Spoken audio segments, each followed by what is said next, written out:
Delores, and I'm 29 years old. I'm Haitian-American, born and raised in Nashville, and 2025 was a year of growth. At least for me, anyway. This channel is basically me documenting growth in real time. Mindset, healing, and learning how to become a better person. No perfection, no pretending, just real life and real lessons. Today, I'm sharing what 2025 taught me because last year was a masterclass in letting go, leveling up, and standing 10 toes down in who I am. So, let's get with the talking points. Your comfort zone will quietly rob your future. Staying where it's familiar feels safe, but safe can also mean stagnant. 2025 taught me that growth requires discomfort. New decisions, new standards, new tasks. Risk. There was a moment last year where I realized I was choosing comfort over growth, and it cost me more than I expected. One of those things where staying at my job for over 6 years, I was feeling very unhappy. I wasn't feeling like I was growing. I just felt stuck. And at that point, I had came in 2025 made me realize that just because you're comfortable does not mean you have to stay there. And I felt like I was very comfortable in my role. I knew what to expect. I didn't feel like I was being challenged. And so I came to the realization that I needed to move on from the role I was in. So I made a tough decision and I quit. I put in my 2 weeks notice and I left that job. And honestly, looking back in 2026, it was the best decision I could have made because it led me to a new opportunity that allowed me to grow way faster and utilize the skill set I had developed over those 6 years and utilize it in a space that needed it, that needed my experience, needed my growth in that space. So if I hadn't taken the jump and quit that job, that I would have never been in a space to work in a new environment where I know that the growth potential is there. So I just say that to say, don't let your comfort zone rob you from your future. Because just because you're comfortable now, you might be holding yourself back from a place where you can be challenged. You can learn something new. You can develop your skill set into a better place. And also, you can be in a place where they truly need you, not want you. And that's what I end up doing. I moved from one industry to another one, still doing the same work, but learning so much in that industry because it requires so much. The next topic, cutting people off is sometimes self-respect, not cruelty. 2025 was the year of boundaries for me. I learned that peace sometimes means walking away even when it hurts, even when you care. Standing on business is choosing yourself without guilt. I had to make that decision with a lot of people that I cared about. And it showed me the difference between loyalty and self-betrayal.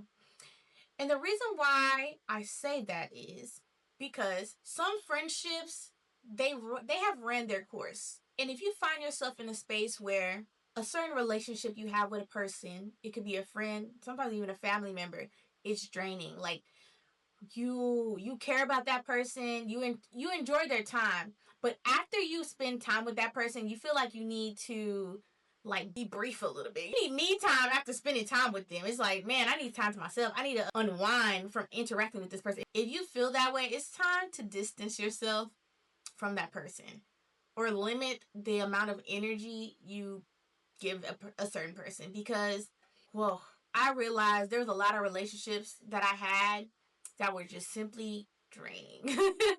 Like we're talking, maybe it's very, like the conversation could be sometimes negative. Or, you could be gossiping, you can. But then sometimes it's just like, okay. Or you talk to that person and they repeat the same story that happened in their life over and over and over and over again. You talk to them, it's like the same story over and over again. It's like, dang girl, we done discussed this story over and over again. I done gave you advice, I done uplifted you, I done gave you solutions on what you can do moving forward, but yet we're still revisiting the same conversation again. It's like, all right, now what are we, I don't know, what are we doing here? Like, are we like are we gonna still have this conversation again next time I talk to you? Like, are we moving on? Girl, what's new in your life? Like, what's going on? And I realized, like, I can't keep having those type of relationships with people anymore. So if you ever feel like you're in that situation with a friendship or a family member, it might be time to cut them off. They have taken way more from you than they given to you. And it's time to let that person go. Next topic. Progress beats perfection. You don't have to be flawless, you just have to start. Letting go of perfectionism taught me that movement creates clarity, not the other way around. So, with that, I kept delaying something important because I wanted it to be perfect. And that delay taught me a bigger lesson than any failure could. When I was looking for a job, I was like, is my resume perfect? Like, oh my God, this job is this role that I'm applying for. Is it perfect? Does it check all my boxes? Like, does it have the benefits? Is the role does the role 100% fit what I currently have, the experiences that I have? Like, and I was just worried about that so much. And I end up having to come to the realization like, girl, your next job that you get is not going to be perfect at all. But what it is going to be is the next step. It's going to be a bridge. And it's okay if it's a bridge. Just take the step, move on. Like, just apply anyways. If you feel like it's 50%, you apply anyways, because you never know what they're looking for. And you never know what your resume may have that the other company didn't take in consideration that they really needed. And honestly, it happened too. It happened for me because I applied for some roles and I'm like, oof, I don't know about this. I don't know about that. And, I end up getting the role and I'm in it now. And even though it wasn't perfect, it didn't check all my boxes, but the growth opportunities there was worth it. And even the environment, there's more flexibility than what I was getting at my previous role. So it was more things that I didn't take in consideration when I applied just by reading the job description that I ended up realizing, okay, I can do this. And now I'm in that new role now. So just do it. Make the progress. Even like in like losing weight. That was goal of mine in 2025. It's still my goal in 2026 to lose weight. Okay. And I didn't do it perfectly at all. Like, honestly, I should have gone to the gym more. I should have ate healthier. But progress beats perfection. Small movements towards a goal still gets you to the goal at the end of the day. So keep that in mind as you move into 2026 that, like, hey, progress beats perfection. Because, like, I was able to lose almost 20 pounds by the end of 2025. So it's like, hey, maybe if I was going hard in the gym, I would have lost a lot more weight. Maybe I'd have been at my goal weight by the end of 2025. But losing almost 20 pounds is still progress at the end of the day. Like, I look way slimmer than I did at the beginning of 2025. So, like I said, progress beats perfection each and every time. And as a perfectionist, I mean, like I told y'all, I'm Haitian-American. Growing up, Haitian parents wants perfection. That's just how they taught. That's just how they raised you. They want you to be perfect, even though they don't. Even though they'll say otherwise, but it's kind of like, hey, this ain't clean enough, or hey, you got a B. Why don't you get an A? Like, it's like, hey, I can't be perfect. I'm not perfect. I'm human. Like, I gotta get the perfect grades, and it's like, yes. So when you grow up in an environment, and that's kind of how that perfectionism was instilled in you at a young age. It's very hard to shake out of it. And I'm not gonna say that at the end of 2025, going into 2026 now, that I have 100% beat perfectionism. No, not in the slightest. But I have made great strides at not allowing perfectionism to take over in my decisions or make me feel like I'm not there yet or I'm progressing in a goal that I have. It's there. Don't get me wrong. It's good to have some perfectionism, but it cannot be the end all be all. It cannot be the biggest thing that you harbor on. So you gotta let some imperfections, because honestly, imperfections is really what makes things more beautiful and makes the goal more worth it, like the challenges and things of that nature. So progress beats perfection. Okay, next up, speak your truth and also learn when to mind your business. Ooh wee. I think this is a lesson that I'm definitely still learning, to be honest with you. Not every battle needs your voice, and not every opinion needs your energy. Like I said, this is still a work in progress for me. Mm-mm-mm. Learning when to be honest and when to just be quiet is another one. Like, there were so many situations in 2025 where I spoke when I should have stayed silent, and another where I stayed silent and I should have spoken up. Like, oof. Like I said, before you speak up, sometimes you really do need to pause and think about what outcome are you seeking with what you're about to say. And if you and just think about one to two outcomes, it, like, what is the no negative outcome, what's the positive outcome, and which one outbeats the other. And sometimes there's a third outcome that you probably didn't plan for. But if you're okay with the worst case scenario and the best case scenario, okay, then speak up. But sometimes when you do speak up, you gotta expect that it might not always go your way, and be okay with that. And that's another thing in the lesson of, like, speaking your truth. You gotta accept that people are gonna see you. You might shift the perspective that others have of you. And you might also change or impact others with what you say when you speak your truth. Because sometimes you might shed light on something that others weren't realizing they were doing, or they may have caused, and it's gonna offend them. Like, they're gonna be offended, or you might hurt their feelings with expressing that truth. And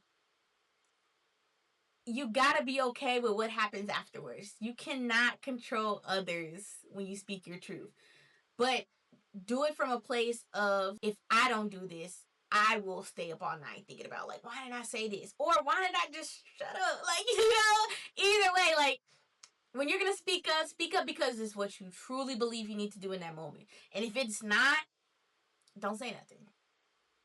Because it's not worth it. It's not worth it, man. In certain battles that come out of speaking your truth, I didn't have to fight those battles. Like, I didn't have to fight them. And I did a lot better towards the end of 2025 with just, like, trying to just pick my battles wisely.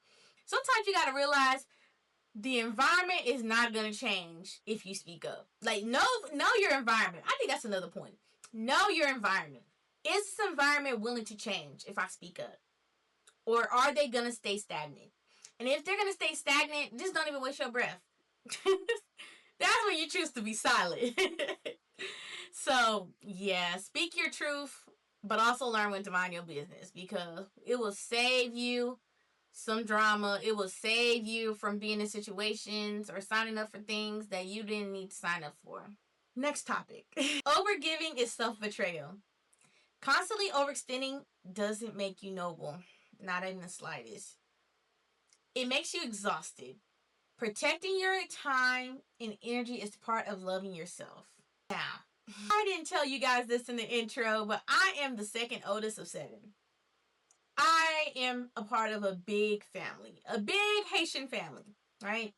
And for just in case you're wondering, yes, same dad, same mom.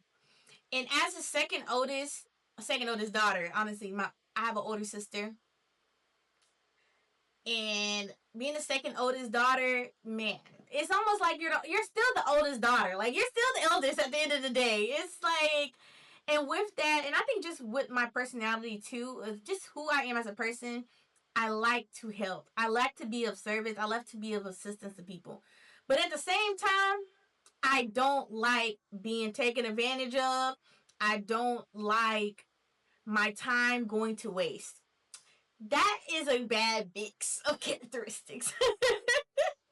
Because being of service and helping means that sometimes people are going to waste your time. But that's why the lesson that I learned in 2025 was overgiving and self-betrayal. Because if you know a certain person loves to waste your time, this person is never timely, this person, you help them, or they call you and ask you for advice but never listen, and or you keep giving this person money for this problem, but they don't manage their money well. It's time to stop overgiving, because now every time you give to this person, knowing that this person is a user, you're betraying yourself.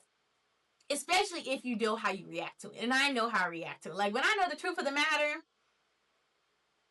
I'm like, yeah, bro, I need to stop helping you. I have a big family.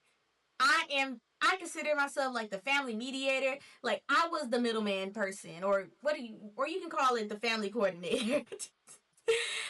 Everybody comes to me for everything. Like, when they need help with something, they come to me. Like, if they need to get in contact with somebody else within the family, whether it's my siblings trying to get in contact with my parents trying to get in contact with my siblings, and they're not responding, they reach out to me like, Dolores, can you contact so and so? They not they're not picking up the phone. I don't know why. Like, please reach out to them and figure out what's going on. And it's just like, all right, mom, dad, or sibling. Like, okay, I'll contact them. And so my family tends to lean on me a lot. And in that, and when you're the resourceful one, resourceful in the sense of talents and like capabilities and knowledge, and like, hey, I'm a person who figures things out. And if you ask me, hey, Dolores, teach me how, like, can you figure out how to help me do this or that, or I'm looking for a doctor, I'm looking for a good doctor, I got this problem, can you help me find a doctor? I'm gonna find you that doctor, and I'll give you options. Like, I'm that person in my family. And with that position, you tend to get you tend to overgive, because it's like you care about your family, you care about your friends so much that you want to be there for them. You want to continue to be resourceful. You kind of want to be that point of contact. But also you realize that, could you find your own doctor? Like, what harm comes if you were to find your own doctor?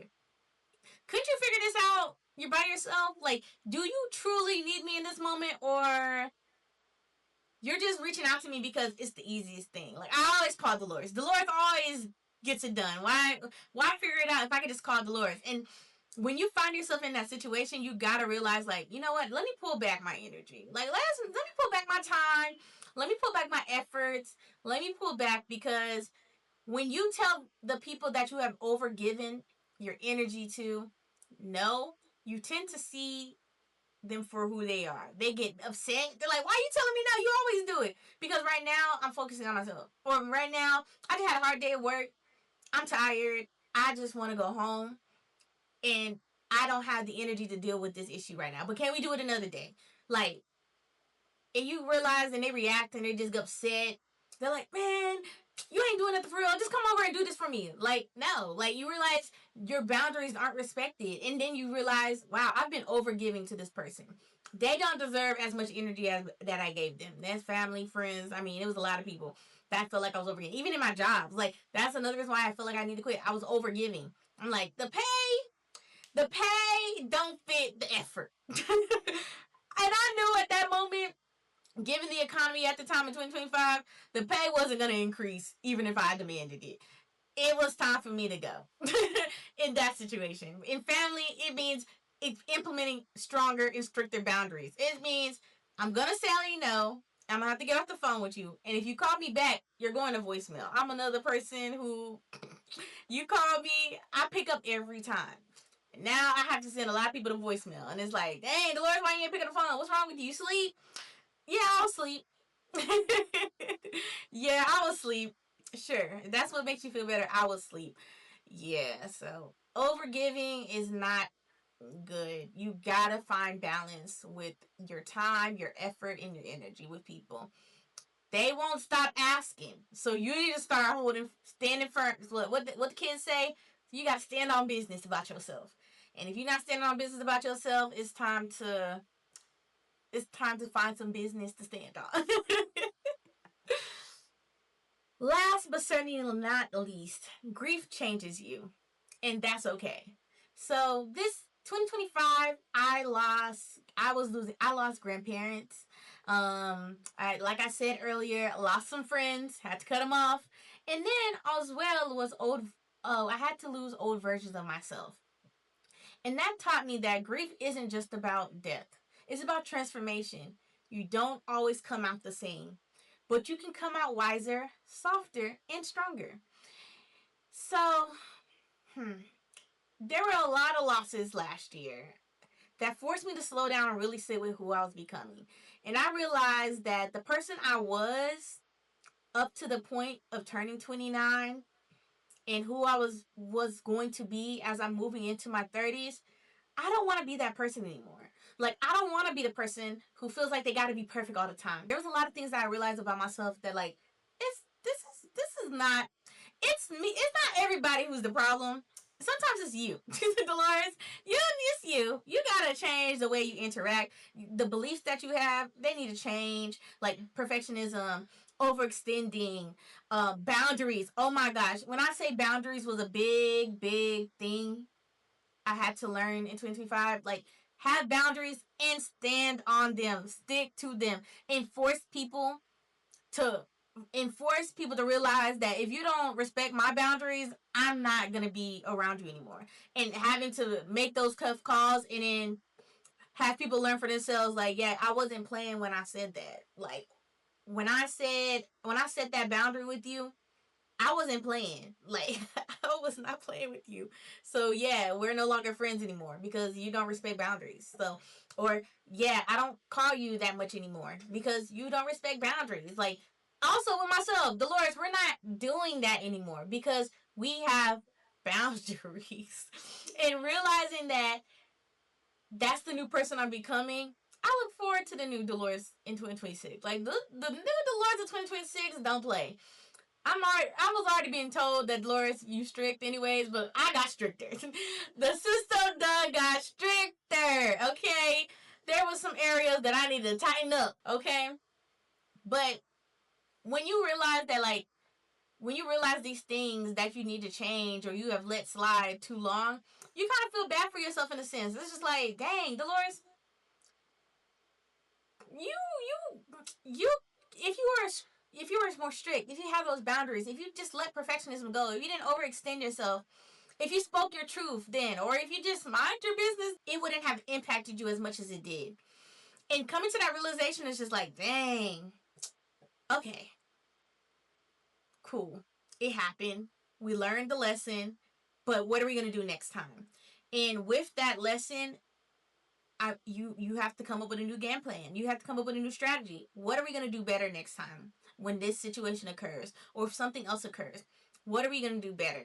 And that's all life is about, to be honest. What did I learn from this lesson, and what I'm gonna do if this situation were to occur again that shifts the direction or the outcome in your favor? And realizing that it's just like, okay, it's sad, you know, there's some grief there, but it's okay. It's like, all right, we're gonna do better next year. And I, even though with these tough decisions I should be beating myself up about it, but I realized, like, no, there's no point in beating myself up. Those are just hard lessons, and with hard lessons come with better strategies. You come up with better ways to operate. I say all that to say is this, um grief really can change you, but it doesn't always change you for the worse. It sometimes changes you for the better, and that's okay. Like, losing my grandparents, it was really sad to lose my grandparents. I lost my grandpa on my mom's side and my grandma on my dad's side, and losing them, it made me realize that, like, life is very precious. And my grandpa, although a stubborn man he was, a very stubborn man, a stubborn Haitian man he was, it made me realize, like, life is too short to sell yourself short. Like, life is too short to not live your life to the fullest, to keep people around that that don't value you. Keep people around who won't celebrate you in your accomplishments or your wins or successes, who drain you of your energy, drain you of your time, and is unappreciative of the things that you do for them. It's no point in keeping those people around, because at the end of the day, when you die, you're gonna look back and be like, wow, I overextended myself to this person, or I I gave too much to this person. And you're gonna, like, it's gonna be another layer of grief associated with that. It also taught me, like, I did not celebrate my birthday for a while. Like, I barely celebrate my birthday. If I do, I might do a little something, not too much. I haven't gone on, like, one thing I want to do when moving forward in my 30s is to celebrate my 30s. I don't know what I'm going to do in my 40s, but my 30s, I'm going to celebrate them. I'm going on a trip. I'm going to throw a party if I need to. I'm going to do something to celebrate myself, because Life is too short. Like, it's too short to not celebrate yourself. It's too short to not celebrate the accomplishments that you made for the year. Uh, like all of them, the good, bad, and ugly, and like, wow, I made it to a new year. There's a new set of lessons. Closing, this channel is really about documenting that evolution, the messy middle, the mindset shifts, and the healing, the glow ups, and the lessons you don't get from motivational quotes. If you're in a season of becoming, you're in the right place. Welcome to my channel, and I look forward to seeing you guys every week on Wednesdays. Please don't forget to like, comment, and subscribe, and follow me on my social media, Simply Delores.